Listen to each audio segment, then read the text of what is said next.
The easiest way to get to a 2-chamber view is when you start out from a 4-chamber view. So this would be the 4-chamber view. But before you rotate it, before you try to get there, the most important thing is that you have to try to get the ventricle right in the middle.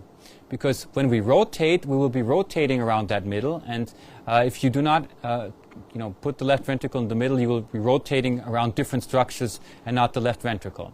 So now we have the ventricle in the middle, and now I will be rotating without changing the axis slowly counterclockwise, and you will see that the right ventricle gets smaller and smaller, and at the same time you will have to try to assure that the size of the left atrium remains as large as possible.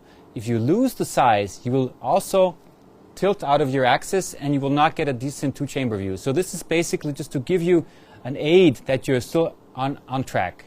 So you rotate more and more until you finally arise at the 2-chamber view where you do not see right ventricular structures.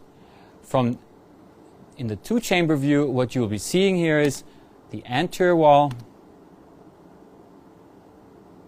the inferior wall, the left atrium, and the mitral valve, where you cannot distinguish between anterior and anterior and posterior leaflets, simply because you're now exactly parallel to the closure, to the commissural closure line.